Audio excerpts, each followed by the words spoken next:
Tan Sri Yang Di-Pertua, kediaman rasmi Perdana Menteri adalah Kompleks Seri Perdana merupakan premis yang sentiasa digunakan untuk tujuan resmi kerajaan bertujuan meraihkan tetamu.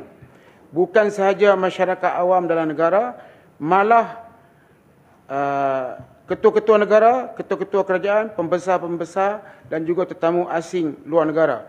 Kompleks Seri Perdana juga sentiasa dibuka untuk lawatan orang ramai selama 6 hari seminggu, bermula pukul 9 pagi hingga 3 petang, yang mana pembukaan berkenaan melibatkan penggunaan tenaga elektrik dan bagi memastikan tetamu yang berkunjung di premis berkenaan berada dalam keadaan selesa sepanjang tempoh berada di sana.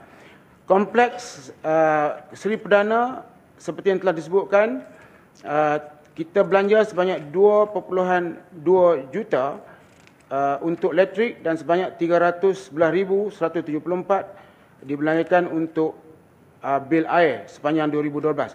Dalam perkara itu, kerajaan sentiasa mengamalkan langkah berjimat cermat dan memantau penggunaan dan juga utiliti di premis berkenaan.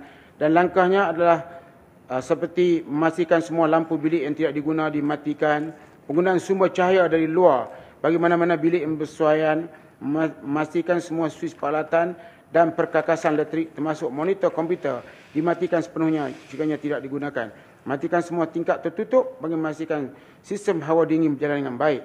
Matikan semua paip dan sumber air berada dalam keadaan baik tanpa sebarang kerosakan dan juga kebocoran. Di samping itu, pemantauan penggunaan tenaga dan juga utiliti di premis-premis berkenaan merupakan di antara perkara yang dibincangkan dalam mesyuarat berkala bulanan di antara pihak pengurusan kompleks, Jabatan Perdana Menteri, Jabatan Kerja Raya dan juga pihak penyelenggara premis.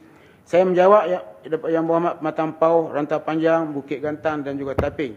Dan adalah tidak tepat sekiranya Yang Berhormat menyebut bahawa Perdana Menteri membelanjakan elektrik yang sedemikian rupa hanya untuk dirinya. Sebab saya sebut bahawa ini ialah kompleks, bukan kediaman. Kalau kediaman saya sebut bahawa kalau Perdana Menteri berada dengan isterinya dalam bilik menggunakan elektrik, sama juga dengan Yang Berhormat Gelang Patah dan isterinya dalam bilik di Gelang Patah, elektriknya harga sama, tidak ada lebih. Tetapi kompleks ni, macam Yang Berhormat Gelang Patah tidak ada kompleks.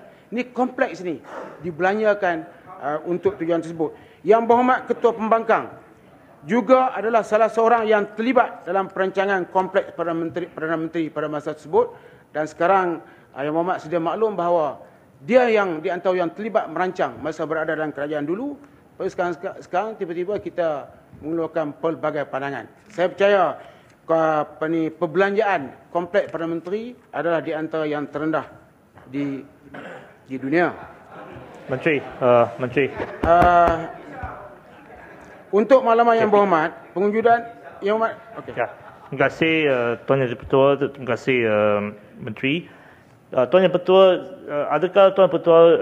adakah Menteri faham bahawa konsep kediaman White House ataupun nombor 10 Downing Street, sebenarnya mereka bukan saja kediaman tetapi juga pejabat Perdana Menteri. Tapi di Malaysia kita ada bangunan Perdana Putra di mana jabatan Perdana Menteri berada di sana. Dan kediaman sebenarnya kediaman untuk Perdana Menteri dan bukan untuk kompleks sebagai pejabat. Dan ini Sri Perdana dan Sri Satria ni, dua-dua kediaman ni memang lebih besar daripada White House, lebih besar daripada Downing Street number 10, dan pembayaran penyelenggaraan ni memang mahal, lebih mahal daripada semua kediaman di negeri lain. Terima kasih. Menteri boleh okay. Benda yang sama? Benda yang sama? Sama je, sikit je. Boleh tak saya sambung terus ya? Sikit je, sikit. Tapi Shah Alam selalu mungkiri janji.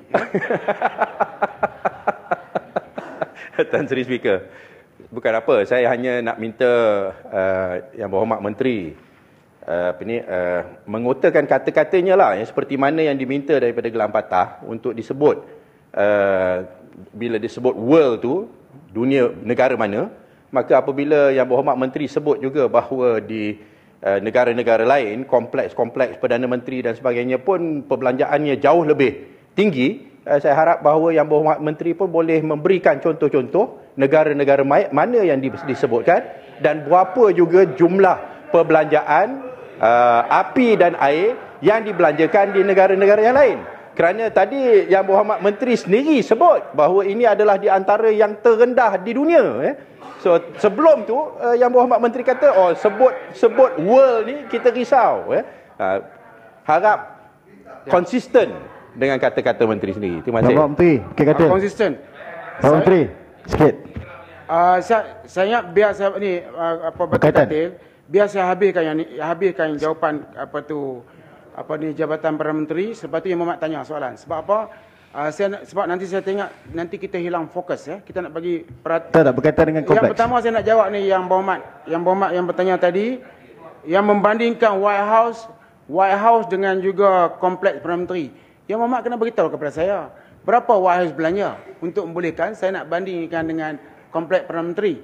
Yang Berhormat juga kena beritahu kepada saya seperti Shah Alam meminta supaya saya konsisten dalam jawapannya.